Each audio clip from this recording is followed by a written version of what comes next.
What's going on, everybody? Welcome to Bradley Gardner Fishing. Today is going to be part 2 of my top 5 favorite summer baits. The first part, if you ain't watched it, go back and watch it. I posted last week. It's my top 5 favorite shallow water baits for this time of year. And we're about to jump into my top 5 favorite deep water baits. Let's get into it. Alright, first bait we're going to get into is the Finesse Jig. This is a bait I really like this time of year because it is a smaller bait. Smaller presentation, and will get you bites no matter where you fish it at. I say that the areas I like to fish it, which if y'all watched the first video, y'all know I like skipping boat docks with it.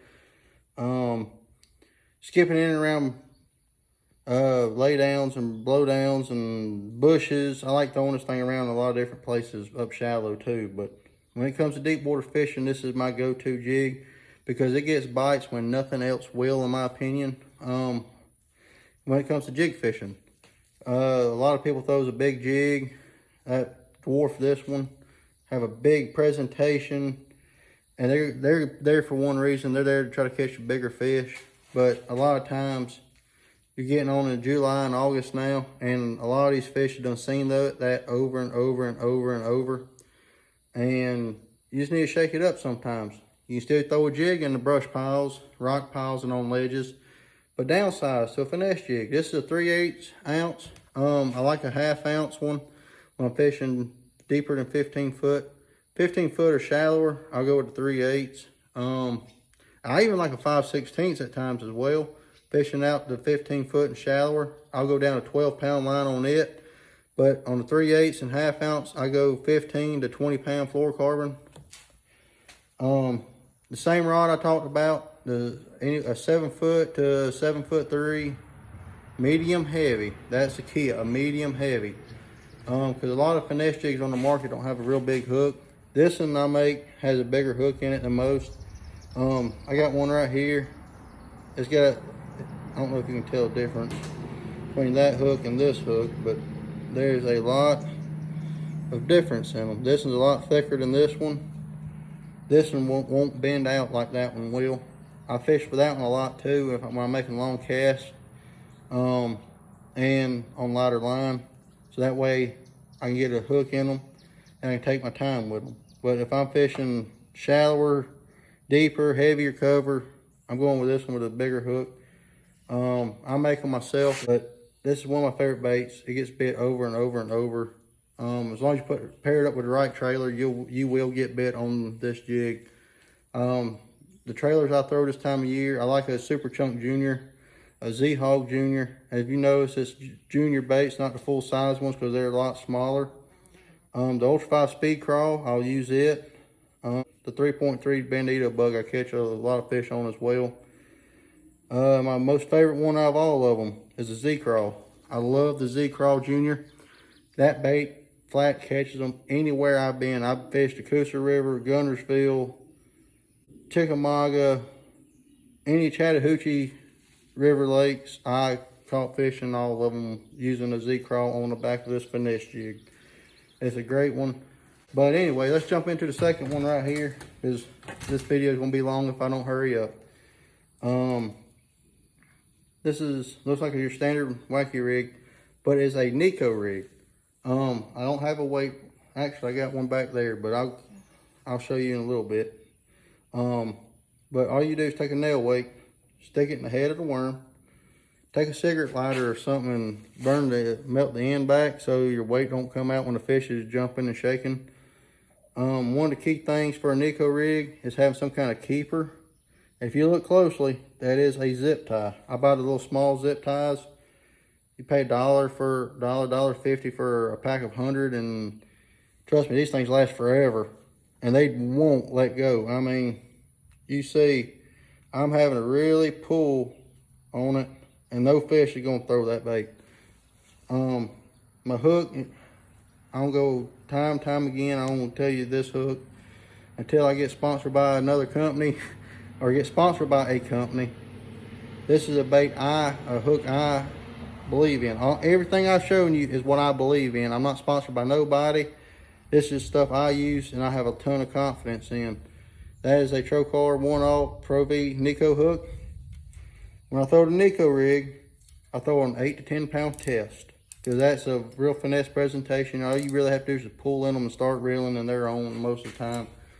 I'll throw a Nico Rig around brush piles. I will throw it across points very rarely. I do, but I will. I actually throw it up shallow, skip it under boat docks, and let it sink on deeper boat docks. It works really great on Lake Lanier. A lot of the bridge pilings is another one. I put a lot of weight and let it fall real slow by bridge pilings. Catch tons and tons of fish doing this. This is a Missile Baits quiver. This is a 6.5. I like the 4-inch one better. I get more bites on the 4-inch one when I'm fishing bridge pilings or something like that. Just something more finesse. And I even use a quiver on a drop shot, which I'll get to in a minute. But a quiver is a great worm. Zoom trick worm is one of my favorites. And another one of my favorites is a Strike King finesse worm. This is 6.5-inch worm, a little bit fatter, which I like a little bit fatter worm when I'm fishing a Nico Rig, especially fishing out deep on brush piles. You got bigger presentation compared to a finesse worm, like a Zoom finesse worm or a trick worm, because it's just a little bit thicker than a trick worm. And to me, that helps me get a little bit more bites in a brush pile. Your weights, man, they make several different size weights. I go with the smallest I can get when I'm fishing shallow. The deeper I get, the bigger I go. But a good all-around one to start with is a 3/32 ounce, and that's a good one to start with. And you can work your way up or down from there depending on the fall rate you get from your bait. The next bait we're going to talk about is the drop shot. Now, this one, like the Finesse Jig, overlaps the shallow water. You can't go wrong with a drop shot any time of the year.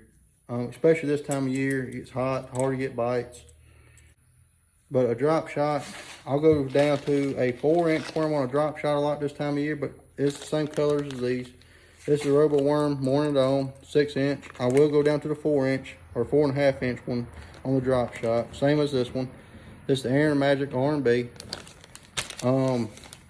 Those are some really great worms. I like using them on drop shot, which 90% of people, if you're watching this and you throw a drop shot, 90% chance you're throwing a Robo Worm on your bait.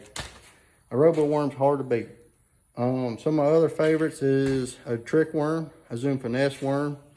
Zoom's got several good worms, the Swamp Crawlers, Swamp Crawler Z3, Trick Worm Z3, the Z3 original worm. All those are great worms, and I love using all of them.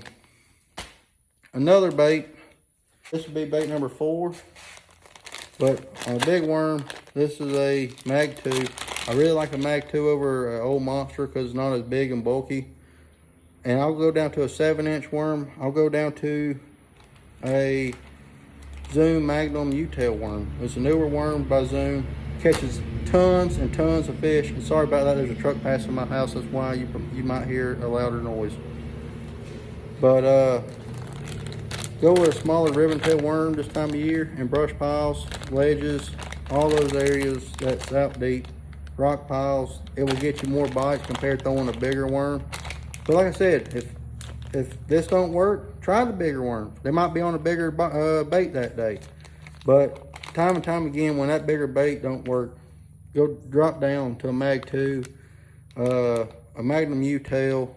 Heck, go with the original U-tail worm by Zoom. That will catch you a lot of fish as well. It's a lot smaller and it will catch fish. And that is the biggest key this time of year, is trying to catch fish, because it can be brutal this time of year around Georgia, Alabama, and Tennessee. It gets brutal this time of year.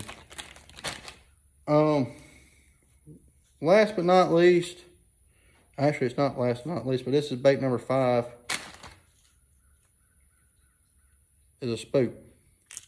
I like a spook. And a lot of y'all gonna be scratching your head. Well, that's not a deep water bottom contact bait, nothing like that. Ain't Carolina rig, ain't none of that. Ain't a deep diving crankbait, but this bait right here will catch you a lot of fish this time of year. You can get up out deep on shoal markers, drop offs, throw this over it, you will get fish. Throw it around bridge pilings early. I've done that before and caught fish. The biggest key with the spook for me this time of year is schooling fish. No matter what lake you go to in the south that has shad, the bass will be schooling. July and August is great months for schooling activity, especially somewhere like Lake Lanier.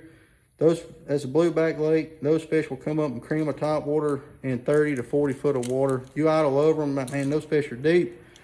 Chunk this over them, they will come up and eat that bait. The water's just so clear, they can see that bait a long ways and hear it. I mean, heck, it don't take much, and you should be able to hear it over the phone. I'm actually recording this on my phone, but this is a great bait. You gotta have it. The setup I use, I know I ain't went over none of the other setups, but I will in a second. But this setup is the most crucial one out of all of them, I believe. It's a 7-foot medium heavy rod. This is a Phoenix feather. It's a lot lighter than a most medium heavies. Real soft, which is what I like for throwing a spook or any kind of walking bait.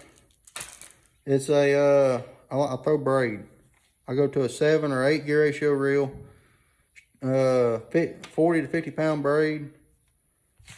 Then I put a 15 to 20 pound monofilament leader. I put about a foot of line on, and that's what I use. I use the little stretch of mono for a shock absorbent because you're throwing braid, and keeps the fish pinned really, really well. Go back through, start going over some setups. The big worm, I generally from 15 foot and shallower, depending on the type of structure, I'm going with 20 pound test strictly. Just because when they bite, I can hammer them and bring them straight to the boat. Anything deeper, I will drop down to 15 depending on the structure. If I'm fishing a ledge, I'll go 15. If you're fishing a shell bed, brush piles, anything like that, deeper than 15 foot, I go with 20 just to be on the safe side. My rod for 15 foot and shallower is a 7.3 medium heavy.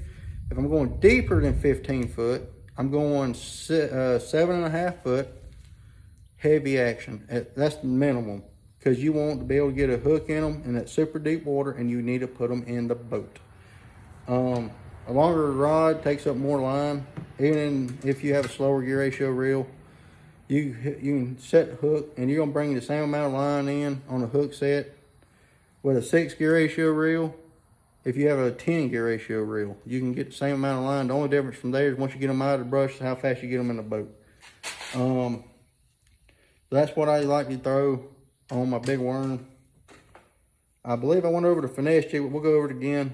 If you ain't got a 7.3 rod, you can use a 7 foot. I've used a 6.10 for a long time throwing a Finesse Jig, but when I drop down to a 6.10, it's mainly when I'm skipping boat docks. But I got now, but more and more I learn how to skip.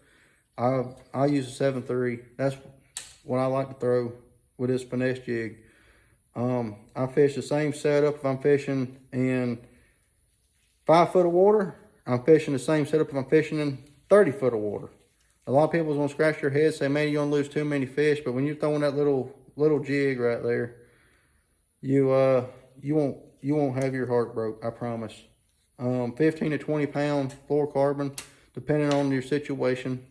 If you ain't got much structure, go lighter. If you got a lot of structure like brush piles, rock piles, shell bars, like I said, go up to 20. Yeah, you'd rather be safe than sorry any day. And a 7 gear ratio reel. You can use a 6. My buddy uses a 6 on everything he has, and it works for him. But to me, a 7 gear ratio helps me a lot more. I can be able to get more line in to make another cast, and a lot of times that's a lot more crucial than having a slower gear ratio that has more power to it to bring the fish in. And the Nico Rig and drop shot, same setup on them, so we're just gonna go over one. This is a 7 foot medium rod, a size 30 reel. For both of these, I will drop down to 10 pound braid on my reel. It'll be 10 to 8, 10 to 12 pound leader, depending on what I'm fishing. I will go up to 12 pound leader on a drop shot, but on the Nico Rig, the farthest I'll go up is 10, just because it's a lot lighter bait or rig. I want to be able to feel it a lot better, and the lighter the line you go, the better you'll be able to feel that bait. So that's my top 5 baits for this time of year. Hope y'all enjoy it. Like and subscribe to the channel. We'll see you next time. And by the way, if you have any recommendations on what you want to see, put them in the comments below, and I'll see y'all next time. See ya.